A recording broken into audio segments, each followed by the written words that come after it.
My name is Terry Martin.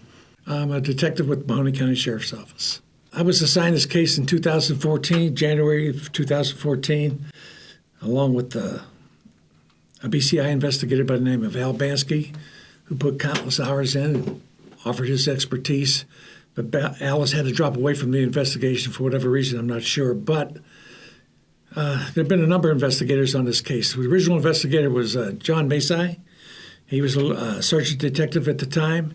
He caught the case in 1988 and retired. And to this day, we still talk. So we get information from one another. If I need to follow up on something, I can call John. He's living in Florida. It's the Zarlenga homicide, but I can only give you limited information because it is an active, open, and pending investigation. I can give you the basics and go from there. Her body was discovered on January 30th, 1988. She was found in a wooded area off of Gladstone Road. She was partially nude, found in her night clothes. She'd been stabbed multiple times, sexually assaulted, and the case picks up from there. North Jackson originally had the case, but because of the complexity of the case and the size of the case, they passed it on to the Sheriff's Office. So Mahoning County Sheriff's Office had it since. And as I said, there were a number of investigators assigned, starting with Jack Masai, was the original investigator. Then in 2014, myself and Al picked the case up along with Detective Benegas, who's since passed away. He had the case. Detective Mondora had the case. So there have been a lot of detectives involved in this case. The original investigator took the original DNA sample that we had on this case out to a lab in California. The lab actually is the same lab that did the O.J. Simpson case. That lab was not accredited, so therefore we could never put this DNA sample that we had into the CODIS system for the FBI. So it sat there for years without ever being entered into CODIS. Over 21 different individuals have been looked at. Their DNA samples have been taken, and all have come back negative. Now, we do have the DNA sample now in CODIS, and that's been at least 2 years. We've not got a hit, and that tells us they are either dead or they're not committed a serious crime. There's a couple of theories in that. My partner and I disagree a little bit. I think it was a crime of passion, and I think it was a one and done, one time and one time only. Do you think it was somebody she might have known? I think so, only because everybody that we talked to in the family, and including her sister, she said she would never open that door for somebody she did not know. She had a habit of looking out the window, checking to see who was out there. If she didn't know him, she didn't open the door. On the day, the day that her body was discovered on the 30th, the original investigator had contacted her ex-husband, brought him into the sheriff's office to further this investigation. He was completely cooperative, gave us his blood, took a polygraph, was cleared on everything. Take me back to the day of the crime. What can you tell me? The day of the crime? Yeah. Well, she had been visiting neighbors across the way. Okay, it's a four duplex apartment in Girard. She'd been neighbors across the way with her child. Child got sick. She said, I'm going to take her home. It's about 7, which was just out the front door and a couple feet away. And that was the last time she was ever seen alive. And she was reported on the 26th by her father. The ex-husband, they were seeing each other again. The ex-husband, she had a habit of contacting the ex-husband and getting him up for work. He did not get a call that morning, so he called the apartment complex, and the daughter picked up the phone. Now, she's only 3 years old. Supposedly, she picks up the phone and says, Mommy's not here. So then he calls his ex-father-in-law, and the ex-father-in-law calls the police. Girard PD is involved. They originally had it as a kidnap or taking that, but that's not what it was. It turned out to be a homicide. DNA, what we have now is good. We have good DNA. We found extra DNA out in California we didn't know that we had. And because of that, we've got some pristine DNA, which is good, but we can't use up too much of it because every time you use an anagram or whatever, you take away your evidence and you could possibly destroy everything and not have any DNA left. Do you have active suspects or is it just completely cold? It's completely cold.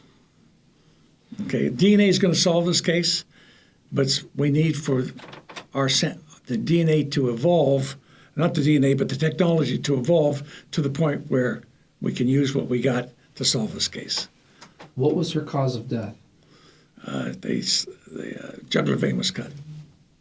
She was stabbed from behind, multiple stab wounds to the chest, and jugular vein was cut. In the investigation, did she have a boyfriend? Did she have any friends? She had friends that she would regularly go out with, and they used to frequent the bars on 422. Okay, but there was nobody that we know that she was seriously involved with. And she was from Girard, but she was found where? In North Jackson, off of Gladstone Road near Route 45, what puts it in Mahoning County, and that's why we got it. And so what's the theory here, that she was just abducted and I don't believe she was abducted. I believe she went out. I think she knew who answered the door. I think she willingly went out that door. There's no sign of forced entry that we're aware of. Okay, there's no apartments not in disarray. No locks were broken. So I think she absolutely intended to go out. It was a cold winter day, don't forget. It's January 2026. It's cold. I believe it was in the 30s or 20s. And that helped preserve the DNA that we were able to get. Okay? Otherwise, we could have lost everything. If it had been a warm day or something like that, we may not have gotten it. There was a lot of blood at the scene. So was she killed there? Was she brought there already dead? We don't know that. We can surmise that maybe she was killed there. I talked to the former chief at North Jackson. He said he saw a lot of blood there. The coroner's investigator that did the case, Frank DeMaine, he's deceased, so I can't talk to him. So, how far is that from where she lived? as the crow flies, probably 5 or 6 miles. It's in Girard, so it's not that far. But it's a desolate area. There's not many. Back then, I'm sure there weren't many homes there now. There are very few homes there now. It's still kind of desolate there. I was just out there about a week ago to take a look at it. Is there a reward in this case? There is. The sheriff has offered a $10,000 reward in addition to what may already be out there. I'm not sure what that is, but he's added another $10,000 to that. He said that he'll spare no expense to solve this case. Whatever it takes, we'll do. It's with me night and day. I wake up 3 o'clock in the morning thinking about this case. This is going to go out on social media, I know on that. Facebook, Yeah. trying to build a group and get a lot of eyeballs on these cases. What do you hope this might accomplish? We're hoping for maybe a jog somebody memory from back then in the day. Okay, I still talk to her, one of her best girlfriends, Mary Smaltz, that she went out with regularly. I've probably had multiple conversations with her, but maybe there's somebody else that she knew. Maybe she was dating a guy that we never knew or the family ever knew. We don't know that. We found some information in there related to a couple guys that wanted to take her out. We've looked at them. They've offered up their DNA. We exclude them in the DNA process by having that DNA. In these kind of cases, a lot of the first looks are at the husband or the ex-husband in those cases. And they did that. The original investigator called him in at 1 o'clock in the morning. Woke up former Chief Wellington, who was doing the polygraphs at the time, had him come in and polygraph this kid. The kid offered up his blood and took a polygraph, and he got cleared on both. So he's eliminated. Gotcha. Yeah, just the willingness there is... You're right. Sometimes that's the first person you look at. Say there's somebody out there that's watching this that does know something, that might remember something. What's your message for them? Contact us. We need that information so we can pursue this case further. And the contact number, 330-480-5028, Detective Martin.